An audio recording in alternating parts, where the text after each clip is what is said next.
Assalamualaikum warahmatullahi wabarakatuh. Selamat datang kembali di channel Belajar Geo. Pada video kali ini kita akan membahas tentang struktur kota metropolitan. Kita awali dari pengertian kota metropolitan adalah kawasan perkotaan yang relatif besar, baik dari ukuran luas wilayah, jumlah penduduk maupun skala aktivitas ekonomi dan sosial. Jakarta disebut kawasan metropolitan karena terdiri dari kota induknya Jakarta dan kota-kota di sekitarnya, Tangerang, Tangerang Selatan, Depok, Bogor, Bekasi, sehingga secara keseluruhan disebut kawasan metropolitan atau bahkan megapolitan Jakarta. Menurut pemerintah melalui Undang-Undang Nomor 26 Tahun 2007, kawasan metropolitan adalah kawasan yang terdiri atas sebuah kawasan perkotaan yang berdiri sendiri atau kawasan perkotaan inti dengan kawasan perkotaan di sekitarnya yang saling memiliki keterkaitan fungsional yang dihubungkan dengan sistem jaringan prasarana wilayah yang terintegrasi dengan jumlah penduduk minimal 1 juta jiwa. Contohnya antara lain adalah Kota Bandung, Semarang, Surabaya, Medan, Makassar, Palembang, Batam, dan lain-lain. Secara garis besar, struktur kota metropolis dikelompokkan menjadi dua, yaitu metropolitan menyebar dan metropolitan memusat. Metropolitan menyebar itu ada dua, metropolitan menyebar sendiri, metropolitan galaktika, metropolitan memusat, metropolitan bintang, dan metropolitan cincin. Kita akan jelaskan satu persatu. Kita awali dari metropolitan menyebar. Adalah bentuk pengembangan kota ke arah pinggir atau daerah yang belum padat, sehingga persebaran penduduk dan sarana prasarana sosial yang ada dan fisik yang ada itu bisa tersebar merata. Contohnya adalah Chicago, Philadelphia, San Francisco, dan lain-lain. Ciri dari metropolitan menyebar adalah metropolitan menyebar membentuk pusat baru di pinggiran kota. Ketika yang warna biru ini adalah pusat yang lama, kecenderungannya akan membentuk pusat-pusat yang baru di pinggiran. Pusat kota paling jarang penduduknya pada akhirnya, dan kota lama dibangun kembali dengan kepadatan penduduk yang lebih rendah, sementara pusat-pusat yang baru akan menjadi padat penduduknya. Prasarana sosial dan ekonomi di pusat kota yang lama disebar ke wilayah-wilayah sekitarnya dan memerlukan kendaraan pribadi dalam transportasi untuk menjembatani jarak antara pusat kota dengan kota-kota yang padat yang letaknya di pinggiran. Dua adalah metropolitan galaktika.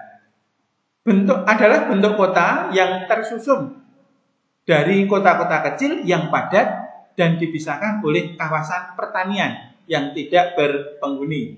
Nah, contohnya adalah di Canberra, di Paris, dan sebagainya. Diawali dari adanya kota-kota kecil yang sangat padat, yang justru bentuknya seperti melingkar, dan di tengahnya adalah lahan yang kosong secara tidak sengaja ataupun bahkan bisa disengaja. Cirinya terbentuk dari adanya kota-kota kecil yang ada di sekitarnya. Kemudian berpenduduk rapat dan padat, artinya kota-kota kecil, antar kota kecil ini sangat padat penduduknya ya. Dipisahkan di bagian tengah oleh wilayah pertanian, tidak ada penduduknya. Toh kalau ada, sangat jarang penduduknya. Kemudian kegiatan sosial ekonomi terbagi menjadi beberapa unit di pusat kota-kota yang ada di pinggiran.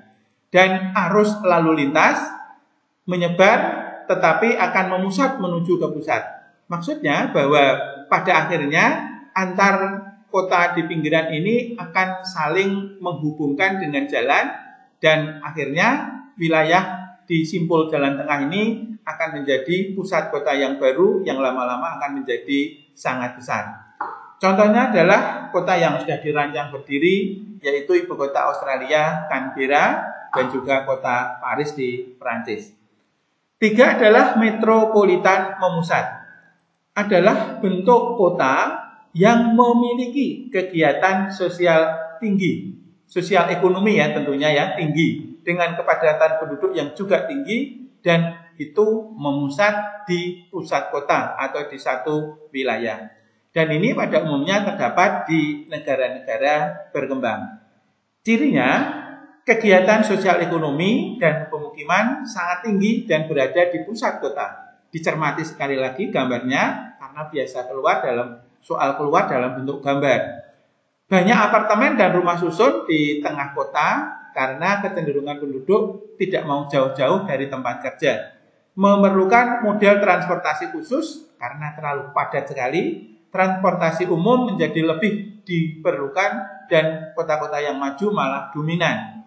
Terdapat sidewalk atau jalan untuk para pejalan kaki. Kemudian tingkat jangkauan sangat tinggi ya, dan pelayanan transportasi menjadi sangat efisien.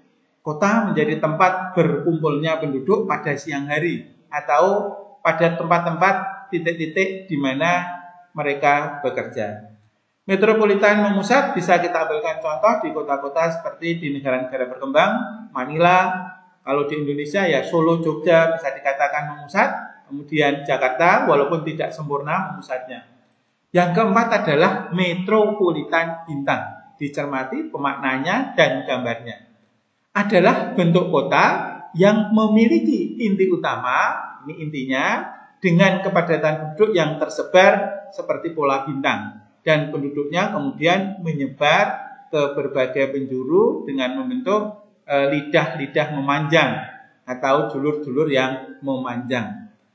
Cirinya mempunyai pusat kota yang utama.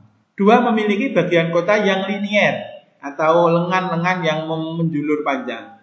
Tiga, lengan kota kepadatan penduduknya jarang atau kalah padat dengan pusat kota. Empat, pertumbuhan bisa terjadi di luar ini asalkan memungkinkan. Misalnya di luarnya ini laut tentu susah, apalagi gunung atau tebing yang tinggi. Tetapi bila berupa persawahan atau tanah kebun, maka itu akan bisa menjadi kota. Perubahan dapat dilakukan dengan mudah dengan menambah fasilitas tentunya, dan tersedia lahan pertanian atau alam terbuka dapat mendukung dari pertumbuhan kota metropolitan bintang.